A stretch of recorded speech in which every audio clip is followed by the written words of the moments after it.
यूं ही नहीं डराया करो हमें जब कश्ती तूफान में हो, हमें काहे का डर जब माजी हमारा नंबर 1 हो। जी हाँ मित्रों, आप समझ गए होंगे मैं आज यहाँ पे किसकी बात कर रहा हूँ। समझने वाले को सिर्फ इशारा ही काफ़ी है। चलिए हम बात करते हैं आगे कोविड-19 की। कुछ दिन पहले मित्र हमने यहाँ पे आपसे कोविड-19 के बारे में बात की थी। अभी इतनी ही ज़रूरी है कोविड-19 के बारे में बात करने की। मित्रों 70 दिन पहले जब हमने कोविड-19 के बारे में सुना था, तब कोविड-19 के पॉजिटिव केस के बारे में सुनते ही हमारे रोंगटे खड़े हो जाते थे और हम डर जाते थे। मगर समय चलते हमें अब ये बात आम लगने लगी है। कुछ ही दिन पहले हमारे दमन में कोरोना ने दस्तक दी। पहले 1 केस, बाद में 2, 3।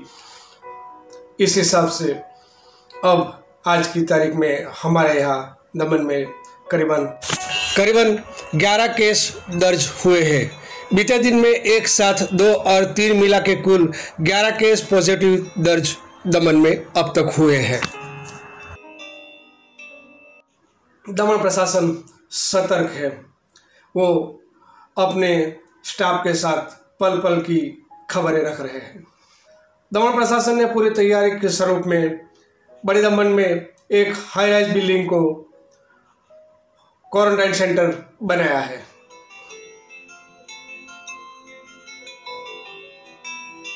काफ़ी जगह पे अपना स्टाफ तैनात किया है। यहाँ तक कि स्कूल के स्टाफ को भी यही कार्य में लगाया है। दोस्तों, प्रशासन के सामने बड़ी कठिन समस्या खड़ी हो चुकी है।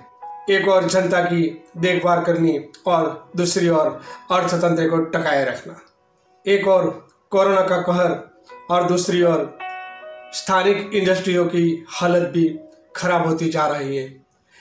ऐसे समय में दमन एक पर्यटक विभाग होने के कारण दमन के होटल उद्योग को भी टिकाए रखना प्रशासन के लिए एक जिम्मेदारी बनती जा रही है।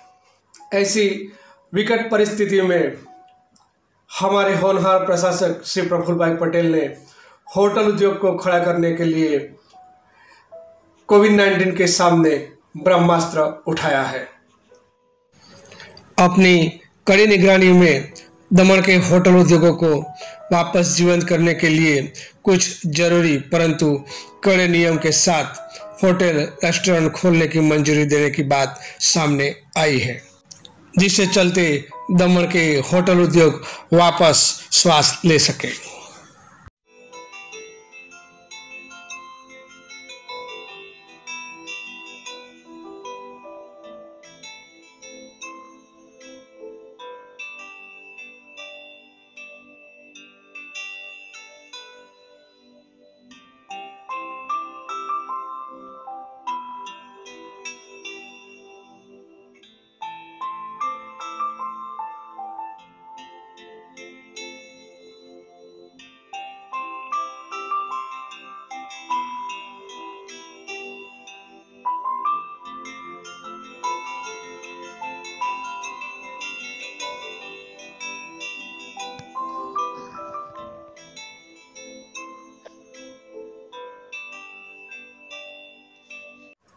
दोस्तों, बस अब तो वापस उठ खड़ा होना है। बार बार हाथ हमें धोना है। बस दमन में अब हमें कुछ नहीं खोना है। जय हिंद, जय दमन।